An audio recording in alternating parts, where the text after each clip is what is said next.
Samiraan barnoota irratti akkami? Kudhan xumurteetti egaa digirii immoo digirii mana madaamiiti hundumti keessan hin beektu. Biyya alaa kanatti maaltu si mudatee beekaa? Jalqaba Oomaaniin deeme shaayii sana dhuguu dadhabee gadi naqeera.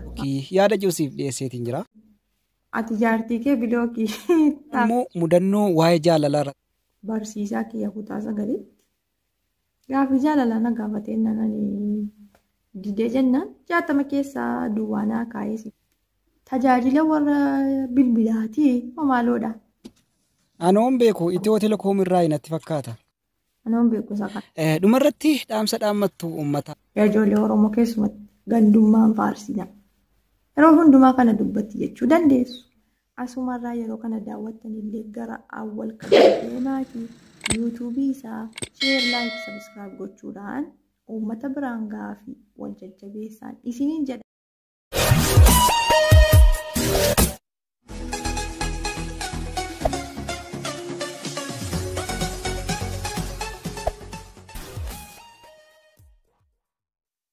Assalamu alaikum warahmatullahi ta'ala wabarakatuh. Jira jirtu hordoftoota YouTube channel AK App.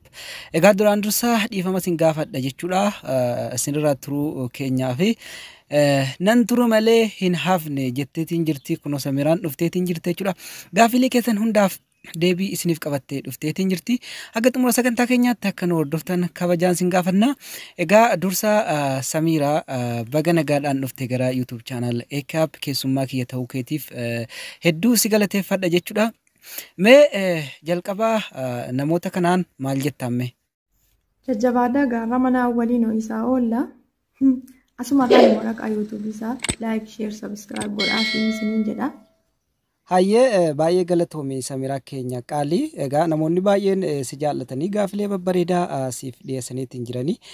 Mee isa jalqabaa keessaa biyya alaa kanatti maaltu si mudatee beekaa kan jedhu namni tokko si barreesseetiin jira jechuudha. Egaa akkuma nama tokkooyyuu yeroo biyya kee dhiistee biyya hambaa dhuftu sirrii paasisaa ittiin tolu maatii kee irraa adda baatee jiraachuun nama jibbisiisa. Darbee immoo mudannoo baay'ee jira kaa. Mudannoo kan si mudatu baay'ee jira. Maal fayyoo jette fakkeenyaaf ani jalqaba Oomaaniin deeme utuu konkolaataadhaan deemaa jiru ijoolleen karaa irratti shaayii nuu bitanii shaayii sana dhuguu dadhabee gadi naqeera. Maaliif aannan sun waama isaa qaama isaayyuu naa galuu didee maal akka inni jedhu gadi naqeen sammuuna sadhan isaa nyaachuus wallaalee jechuudha. Karaa fagoo deemna turre akkasuma ittiin hin deeme achi ga'ee si jedha mudannoo sana hin irraanfadhu kanarraa kana fi alhamdulillah mudannoo hin qabu siin jechuufi. Hayyee bareedaa mudannoo irraa baratamuus danda'u jechuudha. Kan biraa immoo kan si gaafate gaafa biyya galtee namoota si jaallatan kana akkam taata ni dagattamoo akkamitti ni irraanfattaayi? Ani Oromoo koo dagachuus hin danda'uusi nama na jaallatu nama na kabaju walumaa galatti Oromoo koo dagachuu hin danda'u. Maaliif hagan danda'e bakka waayifaayiin hin jirre yoon galee daataan fayyadama hangan danda'e jechuudha. Darbee isinuman dubbisa isin biraan jira isiniin dhiisee maalan qaba jettaniiti. Anillee immoo miidiyaa irraa baduun barbaadu. Maaliif yoo aadaa Oromoo barsiisuun jaalladha. Hangan danda'e hanga beekumsa koo hanga sammuun kun na danda'e jechuudha. Isiniif jira eessayyuu naqu.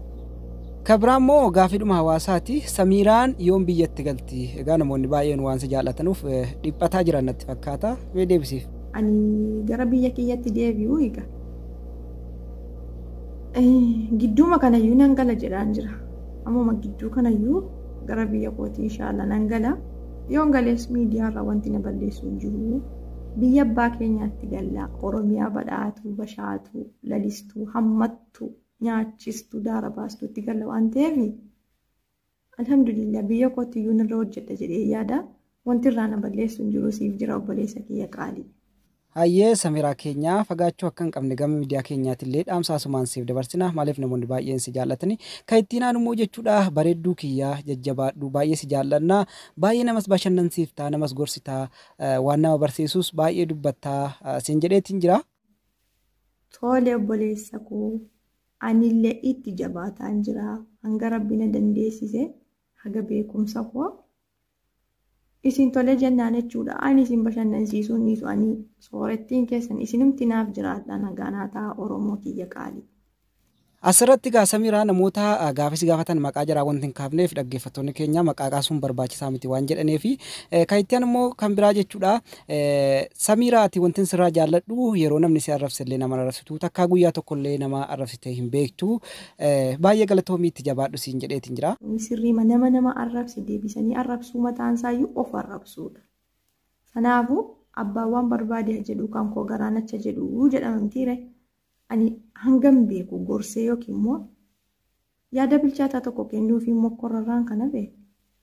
Deebisee nama arrabsuu hin barbaadus. Garuu maarraba wallaalee osoo hin taane nama arrabsuu hin barbaadu. Maaliif ree intala Oromooti?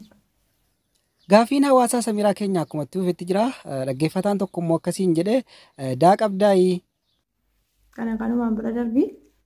Hayyee haa ta'u gaafii deebiin qabneedha kan gana gaafatte kana deebiin kan kee kaayittiin immoo dhaggeeffataanuma keenya kan siif gaafate jechuudha. Abbaa manaa keetii wajjiniin erga heerumtee hagam turteetta waan jedhu si gaafateetiin jira. Gaafii kanasi biraan darba. Dhageesseetta. Asumarraan warreen gaafii na gaafattan hundi keessanuu galatoomaa. Ulfaadhaa jiraadhaa yaajollee. Hayyee Samiraa keenya gaafilleen deebiin argattiin heddummachaa jira.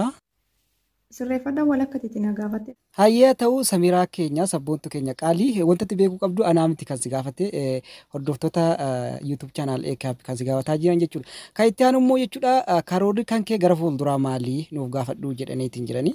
Kaayyoon kiyya yoo rabbi na gargaaree jedhee aadaa Oromoo beeksisuu qofa waan Oromoo irratti hojjechuu qofa yoo rabbi na gargaaree jechuudha. Maal fa'aa yoo jettee mana soorata aadaa Oromoo mana huccuu aadaa Oromoo irratti hojjechuun barbaada kan mataa kiyyaa banee jechuudha. Egaa du'aayinaa godha sanarraa kana waan biraa yaadaan jiru darbee immoo rakkataa gargaaruu. Yatiima bira dhaabbachuu baay'ee nama garuu hufna kiyyatu achi ga'uu didee malee.